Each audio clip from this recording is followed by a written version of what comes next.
राजस्थान का गौरवशाली इतिहास। प्रतिदिन बाबा के साथ मैं फील्ड वॉक में जाता था। राजस्थान के अनेक मार्गी भी साथ में होते थे। एक दिन जयपुर किला के पास बाबा ने कहा, विश्व इतिहास की पूरी जानकारी मुझे है। विश्व के समस्त इतिहास में भारत का इतिहास सबसे अधिक रोचक है। बाबा के संपूर्ण इतिहास में राजस्थान का इतिहास सबसे गौरवशाली और जाज्वल्यवान है। बाबा ने आगे कहा, सीमावर्ती राज्य होने के कारण राजस्थान को सदियों तक देश की रक्षा करने के लिए विदेशी हमलावरों का सामना करना पड़ा था। राजस्थान ने दो भूलें की थी। एक को कहते हैं राजपूती भूल। उन्हें विश्वास था कि एक छोटी सैन्य टुकड़ी के साथ वे बड़ी सैन्य शक्ति का मुकाबला कर सकते हैं। दूसरी त्रुटि थी राजपूत राजा आपस में लड़ते रहते थे। मुस्लिम राजाओं ने भारत पर कब्जा करने में उनकी कमजोरियों से लाभ उठाया। यदि उनमें ये दोनों दोष नहीं रहे होते तो भारत कभी गुलाम नहीं हुआ होता। बाबा ने कहा, माताएं अपने पुत्रों को और पत्नियां अपने पतियों को हमलावरों से लड़ने के लिए भेज देती थी। महिलाएं क्रूर हमलावरों के चंगुल से अपने को बचाने के लिए मौत को गले लगा लेती थी।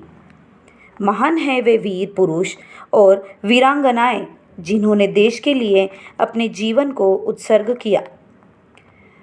तोफ की तरफ संकेत करते हुए बाबा ने कहा, ये तोफ हजारों वर्ष प्राचीन है। इसका निर्माण इस्पात से हुआ है। उस समय लोगों को इस्पात, पीतल और अन्य धातुओं का ज्ञान था। जयपुर के विषय में बाबा ने कहा, यद्यपि जयपुर सैकड़ों वर्ष प्राचीन है, परंतु विश्व का यह प्रथम संयोजित नगर है। वर्तमान समय में चंडीगढ़, पेरिस और ब्रसेलिया संयोजित नगर है। आगे और बताते हुए बाबा ने कहा, जयपुर 5 प के लिए प्रसिद्ध है। प्रिंसेस, पैलेसेस, पीकॉक, पार्क्स और पिंक रंग। बाबा ने राजस्थान के विषय में बहुत सी और रोचक बातें बताई। अंतिम दिन धर्म महाचक्र था। उस दिन बाबा ने अपनी विशेष वराभय मुद्रा दिखाई। धर्म महाचक्र के समापन पर मुझे आवर्तन कीर्तन की अगुवाई का काम दिया गया था। 6 दिशाओं में बाबा के सम्मुख की जाने वाले कीर्तन को आवर्त कीर्तन कहते हैं। मैंने पिए दादा को कहा कि मेरे कीर्तन का धुन प्रभात संगीत पर आधारित होगा। बाबा द्वारा दी गई प्रभात संगीत की संख्या 5018 है। अभी बाबा ने प्रभात संगीत देना शुरू किया था। मैं उनके धुन को लोकप्रिय बनाना चाहता था। इस विषय पर मैं पिए दादा को मानसिक तौर पर इसीलिए तैयार करना चाहता था ताकि बाबा को इससे असहमति न हो। बाबा प्रगतिशील विचार और कार्यक्रम को पसंद करते हैं। इसीलिए मुझे पूर्ण विश्वास था कि बाबा मेरे विचार से सहमत होंगे।